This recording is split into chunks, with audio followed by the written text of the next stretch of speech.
Brought to you by Naturals to Go, the VIBECast is your gateway to realizing your entrepreneurial dreams. Hey, folks, welcome to VIBECast. Linda Ballesteros here. I am your host today, and we're going to have a great time today. Recently read an article, and it went like this. In 2025, people are becoming entrepreneurs for many reasons. Among them are a desire for independence and control, to pursue their own ideas, the financial potential for wealth creation, the flexibility to build a business around a personal passion or a desire to create something impactful for their community. Today, we're going to be talking to Travis and Amy Jackson, and they're the owner operators of Red Dirt Vending. And if you don't know anything about Alabama, you know where that name came from because they're from Athens, Alabama. They launched their business a little over a year ago, and they currently have 22 machines. Hey guys, welcome to the show today. Thanks, Thanks for having us. Absolutely. Was I right about that red dirt? Yes. Okay, I thought so. My family's from Mississippi, so we're familiar with that red dirt. And so that's where the name came from. So, what made you decide to start your own business and why vending? Well, we've always been entrepreneurs. I grew up in a family of entrepreneurs, and we've always wanted to be our own bosses. And we've taught several times throughout the years that let's do vending machines. It kind of seems a little bit easier, not beholden to anybody. And we found Naturals to Go and love the back end help that they have, how they help out with any issues you have at all. You have a mentor and Tech support. questions, tech support, everything just comes along with it, other than just buying a vending machine off of Facebook And just and doing then it. sticking it, hoping it works. Oh, there's an issue. I don't know how to fix it. Whereas Naturals Go has help in that department. You didn't have any experience in vending, obviously. No, No, not at all. We've always wanted to do our own business our way. And with this, we're with a bigger group, but we're ourselves. It's our business, but with like a team behind us that's supporting us. But it's still our business and we're doing it our way. And we're really proud of how far we've come in just a year. Okay, Amy, so you said you wanted to do business your way. What does that mean? Well, our family's our most important priority, and we can be at everything we want to be for our kids. We can be at all the football games and the dentist appointments, and because the schedule is what we make of it. We're also talkers, so we love a business where we can go to our different locations and we can meet up and talk with our contact there, make sure everything's going well, touch base with them. It's nice to not be so busy running your business that you can't be the face of your business. We get to make those relationships with people and it's fun. Yeah, absolutely. Now, Travis, how many machines did you start with? we initially started with 10 machines. It took us, 9 months to get those all placed. It was a roller coaster. Yeah, it was a roller coaster. So we had two placed and then another three, and then it kind of sat at that five when we're, hitting other locations, trying to get the rest of our machines out there. And then it just exploded. We got a dealership that took five machines, then a couple other places that we put three machines in. And, The ball started once it rolling. all started rolling, it got rolling, and it was just, let's slow down for a second. The dust hasn't settled, and we still have opportunities calling. And so we have to take a deep breath every now and then and say, okay, we got to remember what direction we want our business to go and what our goals are because it can get away from you. The interesting thing is, you're talking about controlling the growth and everything.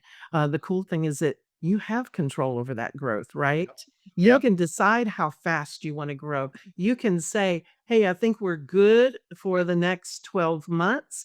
And in 6 months, you decide, maybe I do want to grow a little bit more, but you're in complete Yep. control of that, aren't you? Yes. It's Yeah. exciting. It's exciting. It is a roller coaster for any new operators and you don't have all your machines located yet. You kind of feel sad. You're like, I'm really excited to get going, but don't be discouraged because the next month, some of those contacts that you made will call you back, or you'll meet a new contact that wants 5. So it definitely has some twists and turns, and it's exciting. So, Travis, do you think that maybe the slow location maybe has helped you a little bit in your learning curve? Definitely it did, got us super familiar with the machines, how they run, what takes what, with just a couple little places we had. It's like we knew, what was selling, what wasn't selling. So that way we're not putting stuff in 10 to 15 machines that wasn't selling and not moving. And, you're not making any profit. But, once you start off small and you really refine those machines to know what's selling, but like, because we're in a high school. So what children like compared to what adults like. Mhm. We were able to figure that out without having to figure it out on all of our machines instead of just 5 of the machines. Sure, sure. And Amy, I know that you service the machines. Do you make contact with everybody there? How do you know what to put in the machines? Because every place is different, isn't it? It is different. If you're going somewhere that's already had machines, take a look and see what they have now, and then ask them, what do you want to see in your machine? We can almost put anything in here as long as we can find it and it can be at a price that works for you.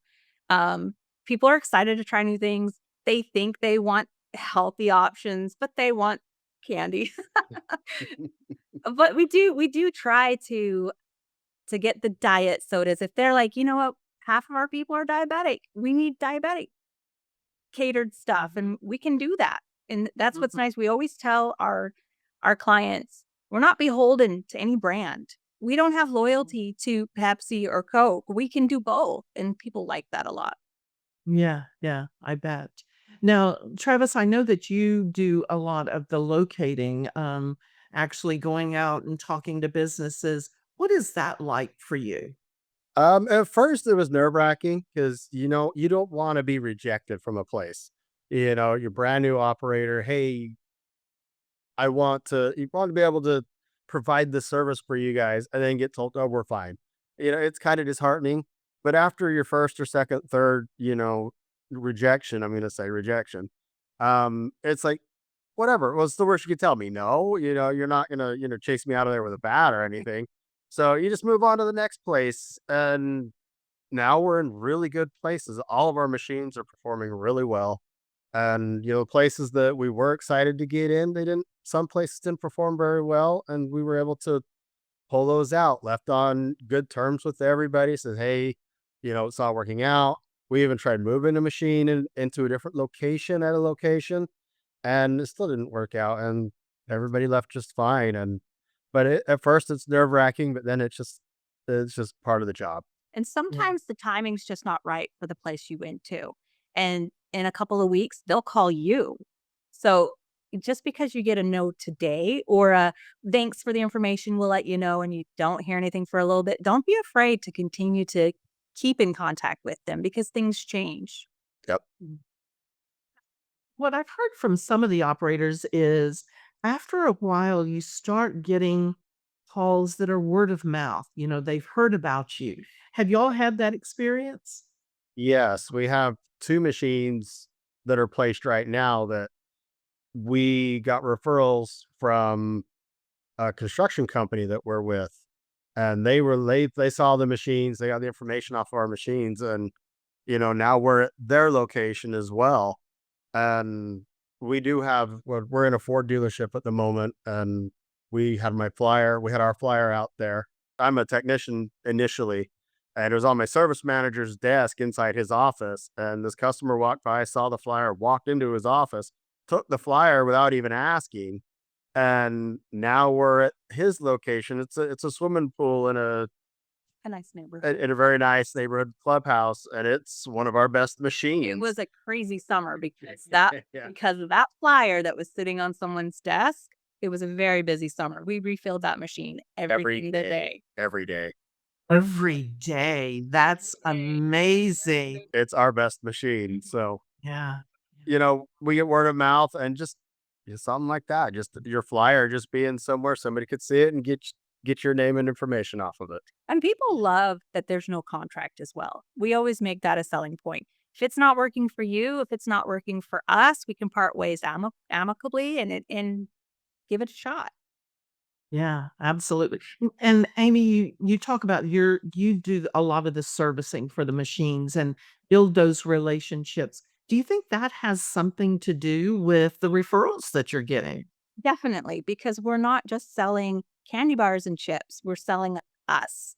And so that's what's so important about going out and even doing your own locating and running your business as you, because that's who you're selling. Anybody can stick chips and candy bars in a machine, but we're listening. We heard, oh, you want Hershey's with almonds? That's your favorite? Well, I'll do a whole row of that for you. No big deal.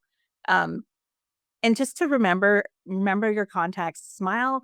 You don't have to chit chat with them every single day, but to acknowledge, don't skulk around the corner and hurry and fill your machine, wave and say, how you doing? And because there's no contract, you're maintaining this relationship.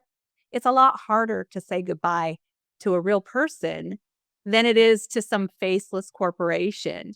They can easily send an email and end a contract with some other provider, but you're a real person who's maintained a relationship with them, who listens to the things that they're wanting or concerns they're having, and it's a lot harder to say goodbye to a real person. Oh, that's a really good point there. And to add on to that, that's one of my selling points when I go out and try and get a location is when you make a phone call or an email, it goes directly to me. It doesn't go to a secretary that has to go to somebody else, has to go somebody else before something's taken care of. Email goes right to me. Phone is on me 24/7. And you have a question, you have a comment, you have concern that with the machine at all, I take care of it as soon as I possibly can. And that's a complaint that we got in a couple places that we took over is, hey, we call them to say the machine's empty or it's jammed or something like I that. haven't had sun And soda for 6 weeks. it takes them 2 to 3 weeks to get out there to fix it or to refill it or to give a refund. Whereas I can do a refund right off the phone. Hey, what's the last four of your credit card number? Oh, did you try and buy this? It didn't charge you. Oh, did it did? Here's your refund. Not a problem. Wow. And I'm sure that they appreciate that quick response from you as well. Yeah. Yep. I've been stopped a couple times that, oh, I tried to buy a Gatorade and it didn't give me my Gatorade. I look it up. Oh yeah, it didn't give you Gatorade. Do you want a Gatorade or you want a refund? Oh, I'll just take Gatorade. Pick your color. What color do you want? So, Yeah.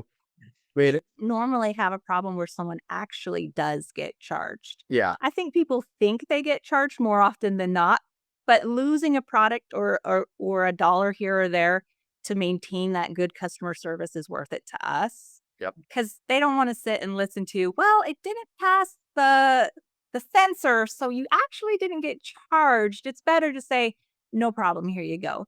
Because it doesn't really happen that often. Our biggest our biggest phone call I get, and it goes directly to me, is the school. These kids keep putting 50-cent pieces in the machine, and it jams it. We've made a little sticker that says, "No 50-cent pieces." So she'll text me directly, the secretary at the school, and say, "Something happened. Can you please come?" And I'll come right over. But if they had a big corporation doing their vending machines, that wouldn't happen. Now, we talked early on about there being that learning curve. Were there some things in that learning curve that you would say may have been some challenges early on? I think honestly, my biggest challenge was figuring out how to fix the machines. Of course, it's a machine, everything breaks. Like I said, I'm an automotive technician by trade, so I'm pretty technically able to do stuff. But we had a glass shatter on one of our machines, an outside glass, and they're double paned, and so I had to figure out how to take the door apart to replace this glass. And it's a big, what, 3x4, 3x5 piece of glass. And we do have videos, on the back end that we can watch, but they don't show everything or it's part of a video, but they don't really show all of it, how to do it all. So, but other than that, that's just figuring out how to fix the machine was really part of my biggest But the learning curve. good thing about, because we've had a couple of technical difficulties, and I think it's just luck of the draw, and a lot can happen in 1 year, and I'm kinda glad a lot did happen because it gives us the confidence that any problem that comes up, we can handle it. Our Mhm. mentor was really good. We could call or text him anytime that there was a problem, and he would very calmly walk us through and remind us that it's okay. Because in the moment, it feels like an emergency. I've got to fix this real quick. People are coming to buy stuff. There was a time at the pool where the card reader went out, and it was a national outage. It was out of our hands, but at the moment it was very stressful because you knew there was kids with their little dollars Yeah. dripping wet from the pool wanting to buy something, and I mean their dollars worked, but it was stressful because you're there and there's a problem. But because we're part of a bigger group, we're able to call, like, phone that friend, and say, "I don't know what to do." I don't, because in the moment, you don't know what to do. You gotta collect yourself for a second, and now we're at the point we can handle it. We've had a lot of little weird issues, but I'm glad because our future is long, and I know we can handle anything that comes our way. Yeah, yeah. And it is good to know that you're in business for yourself, but not by yourself, Yeah. as they Yes. say. Yes. Exactly. We've made a lot of friends with the group, I feel like. It doesn't feel like you're calling, definitely doesn't feel like you're calling your boss. It feels like you're calling someone who's done the same thing and might know what to do. And Yeah. so, and it's nice that we're part of that and that someone else could call us if they had a problem. So it definitely feels like you're part of a bigger network. And that's why I think that we're running our own business, we're doing it our way, but we're definitely not out there on our own. Yeah, yeah. That's great. And when you meet people in training and you stay in touch with them, they're not really your competition, are they? No. You can only handle so many machines for one thing. So Yeah. w- Yeah. there's plenty of room for everybody, and it's funner with to be able to talk about your ups and downs and your decision making. Oh, okay, so tried it in this gym. Now we're in the hallway. Now we're by the elevator. What do you think we should do next? It's nice to have someone to just talk about the business with, and they're not your competition. They're your friends. Mhm. So Yeah. Yeah, I love that. So, guys, we're coming down to the end of the interview. I'd like to know if there's somebody listening and you could offer some advice. Travis, what kind of advice would you offer someone that's considering going into vending? Um, I would say it's your business. If you want to get into vending, you really can't rely on anybody to do it for you. You have to go out there and do it yourself.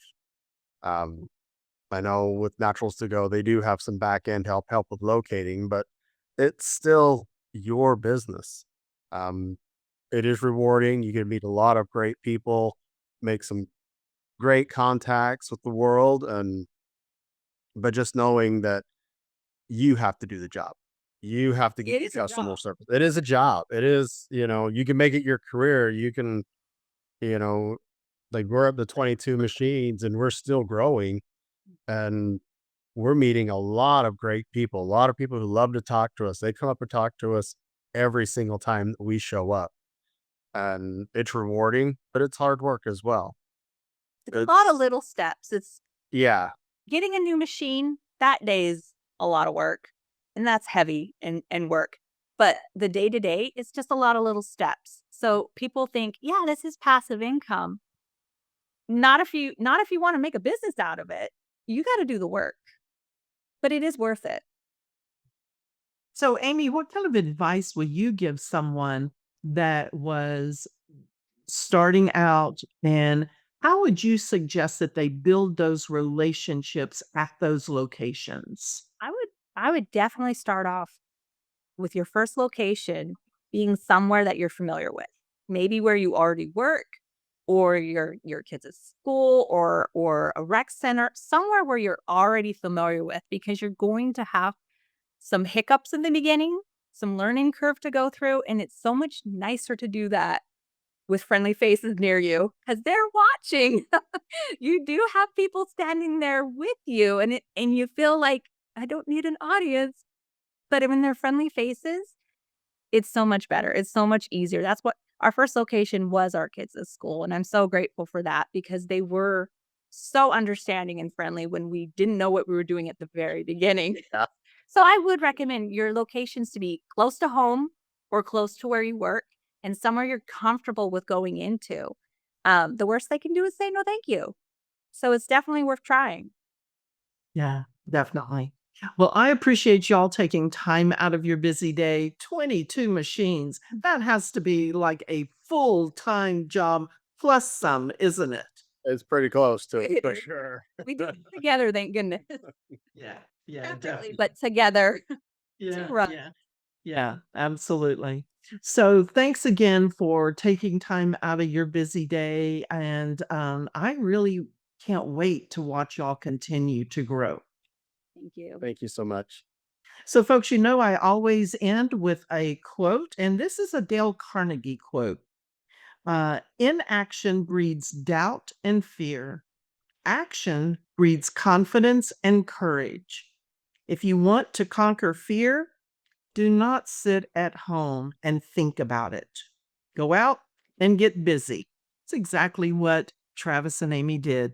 They got out and they got busy, and they are seeing success. Folks, thanks so much for joining me today on VIBECast, and we'll see you next time. That's a wrap for this episode of the VIBEcast. We hope you've been inspired and empowered on your entrepreneurial journey. Don't forget to like, subscribe, and follow us on all your favorite platforms to stay connected with the Vibe community.